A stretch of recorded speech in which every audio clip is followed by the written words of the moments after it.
रसूल अकरम के इंतकाल के बाद सहाबा के दिल की जो कैफियत थी, जो दिमाग की कैफियत थी, वो बर्दाश्त के बाहर थी। मेरे सहाबे किराम हैरान थे, परेशान थे। हजरत उमर फारूक रजी अल्लाह ताला वो तो ये मानने के लिए तैयार ही नहीं थे कि मेरा रसूल दुनिया से जा सकता है, मेरे रसूल का इंतकाल हो सकता है। हजरत उमर कहते थे नहीं नहीं, जो ये बात कहेगा उमर उसकी गर्दन मार देगा, उमर उसको कत्ल कर देगा, ये झूठ है, ये गलत बात है। मूसा अलैहिस्सलाम कूहे तूर पे गए थे, 40 दिन के बाद लौटे थे। मेरे रसूल भी गए हैं और लौटेंगे और उन लोगों को सबक सिखाएंगे जो ये कह रहे हैं अल्लाह के रसूल का इंतकाल हो। मगर इस मौके पर हजरत अबू बकर सिद्दीक रजी अल्लाह तआला अन्हु ने जो किरदार अदा किया है और जिस होशियारी का और जिस जहानत का और जिस दूरंदेशी का सबूत दिया है मेरे भाइयों, वो हजरत अबू बकर ही का खासा हो सकता है। हजरत अबू बकर आते हैं, अल्लाह के रसूल का इंतकाल हो चुका है, हुज्रे आयशा में आपका जिस्म मुबारक आपके बिस्तर पर है। हजरत अबू बकर आते हैं, अम्मा आयशा के हुजरे में दाखिल होते हैं, अल्लाह के रसूल के जिस्म को कपड़े से ढाक करके रखा गया है, आपके चेहरे को खोलते हैं, आपकी पेशानी को चूमते हैं और ज़ारो के तार रोने लगते हैं और कहते हैं तिबता हय्यन व मईतन, ऐ मेरे नबी आप दुनिया की जिंदगी में ही पाक और साफ थे और मौत के बाद भी आप पाक और साफ हैं। ला यजमउल्लाहु अलैका मौततैन अबदा, ऐ मेरे रसूल, ऐ मेरे नबी, अल्लाह ताला सबको एक मौत देता है और वो एक मौत आपको आ चुकी है। अल्लाह ताला आपको दो मौत नहीं देगा, दो मौत आपके ऊपर इकट्ठा नहीं करेगा। उसके बाद हजरत अबू बकर सिद्दीक मस्जिद में आते हैं, हजरत उमर गुस्से में खड़े हैं, हजरत अबू बकर कहते हैं बैठ जाओ, अला रिस्लिका, थोड़ा सुकून से काम लो। लेकिन हजरत उमर की पोजीशन में फर्क नहीं है, या खड़े हैं। हजरत अबू बकर सिद्दीक आते हैं और हदीस के अल्फाज है मिंबर पे नहीं खड़े होते, मिंबर के पहलू में, मिंबर के बगल में खड़े होते और खड़े होकर के खुतबा देते हैं। और उस खुतबे में हजरत अबू बकर सिद्दीक रजी अल्लाह तआला अन्हु सूरह आले इमरान की आयत नंबर 144 की तिलावत करते हैं। वमा मुहम्मदुन इल्ला रसूल कद खलत मिन क़ब्लिहि रुसुल अफ़ इन माता औ क़ुतिला क़लबतुम अला आक़ाबिकुम, ओ लोगो मोहम्मद तो एक रसूल हैं, उनके पहले भी रसूल गुजर चुके हैं। अफ़ इन माता, अगर उनको मौत आ जाए, औ क़ुतिला, या उनको शहीद कर दिया जाए, इन क़लबतुम अला आक़ाबिकुम, तो क्या तुम अपनी एड़ियों के बल पलट जाओगे, क्या तुम मुर्तद हो जाओगे। वमन यनक़लिब अला अक़िबैहि, और जो अपनी एड़ियों के बल पलट जाए, फ़लन यज़ुर्रल्लाह शैआ, वो अल्लाह का कुछ भी बिगाड़ नहीं सकता, वो अल्लाह का कोई नुकसान नहीं कर सकता।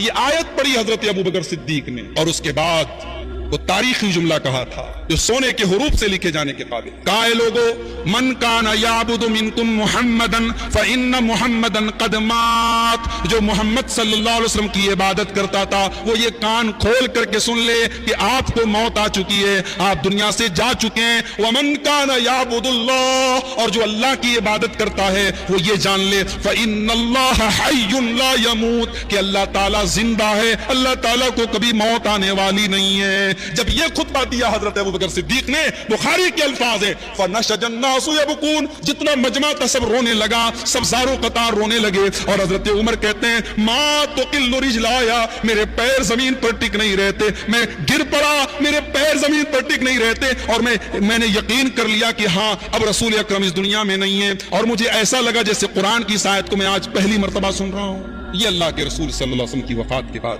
हजरत अबू बकर का वो खुतबा है मेरे प्यारे भाइयों, तारीखी खुतबा है, जिस खुतबे ने हजरत उमर को भी ये तस्लीम करने पर मजबूर कर दिया कि अल्लाह के रसूल अब इस दुनिया में नहीं है, आपका इंतकाल के बाद हजरत उम्मे ऐमन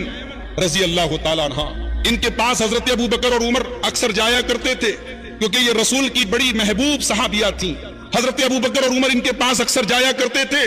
और जाकर के अल्लाह के रसूल को याद करते थे। तो एक दिन ये लोग गए तो हजरत उम्मे ऐमन बहुत रो रही थी, तो हजरत अबू बकर और हजरत उमर ने तसल्ली दी कि ऐ उम्मे ऐमन इतना क्यों रोती हो, मौत का वक्त मुतय्यन है, अल्लाह के रसूल की मौत का वक्त आया, अल्लाह ने आपको बुला लिया, इसमें इतना रोने की क्या बात है। तो उम्मे ऐमन क्या जवाब देती हैं, मैं इस बात पर नहीं रो रही हूँ कि अल्लाह के रसूल सल्लल्लाहु अलैहि वसल्लम का इंतकाल हो गया, मैं इस बात पर रो रही हूँ कि अब जिब्रील दुनिया में वही लेकर के नहीं आएंगे, कुरान की आयतें उतरना बंद हो गई, वही का नुज़ूल अब बंद हो गया। अल्लाह की तरफ से जब वही का नुज़ूल होता था उसकी जो खैर बरकत जो हमें मिलती थी, अब उसका सिलसिला खत्म हो गया, अब रसूल दुनिया में नहीं है, अब रिसालत खत्म हो गई, अब जिब्रील कभी वही लेकर के दुनिया में। मेरे भाइयों, अल्लाह के रसूल की वफात का ये वाकया हम सब सुनते हैं, जानते हैं, पढ़ते हैं, मगर हमें और आपको एक बात याद रखनी चाहिए, रसूल अकरम की वफात हुई है, अल्लाह ने आपको बुलाया है, آپ دنیا سے رخصت ہوئے مگر آپ کا دین باقی ہے، آپ کی شریعت باقی ہے، آپ کا مشن باقی ہے۔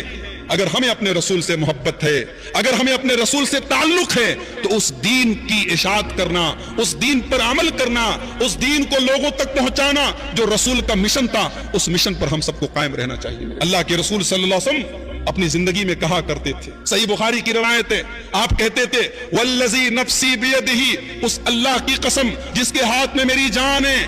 ایک دن تمہارے اوپر ایسا بھی ضرور آئے گا یاتی علیکم یوم ولا ترونی، کہ تم مجھے نہیں دیکھ پاؤ۔ اے میرے صحابہ، وہ دن تمہارے اوپر آئے گا تم مجھے نہیں دیکھ پاؤ گے، اپنے جان اور مال کو قربان کر کے بھی مجھے دیکھنا چاہو تو مجھے میرا دیدار نہیں کر پاؤ گے۔ خوش نصیب تھے وہ صحابہ جنہوں نے رسول کا دیدار کیا، بڑی مقدس تھی وہ ہستیاں جنہوں نے رسول کا دیدار کیا۔ ہماری آنکھیں تو ترستی ہیں، ہمارے دل تو بے قرار ہوتے ہیں کہ ہم اپنے رسول کا دیدار کریں، مگر میرے بھائیوں ہمیں رسول کا دیدار بھی انشاءاللہ نصیب ہوگا، ہمیں رسول کے ہاتھوں حوض کوثر پہ کوثر کا جام بھی نصیب ہوگا، ہمیں رسول کی شفاعت بھی نصیب ہوگی۔ بس ہمیں ایک کام کرنا ہوگا جو اللہ نے سورہ نساء کے اندر ہمیں بتایا کہ وَمَن يُطِعِ اللَّهَ وَالرَّسُولَ فَأُولَٰئِكَ مَعَ الَّذِينَ أَنْعَمَ اللَّهُ عَلَيْهِمْ مِنَ النَّبِيِّينَ وَالصِّدِّيقِينَ وَالشُّهَدَاءِ وَالصَّالِحِينَ، جو اللہ کی اطاعت کرے گا اور جو رسول کی اطاعت کرے گا وہ ان لوگوں کے ساتھ ہوگا جن پر اللہ نے انعام کیا ہے، یعنی نبیوں کے ساتھ، صدیقین کے ساتھ، شہداء کے ساتھ اور صالحین۔ اللہ کے رسول کی وفات کے بعد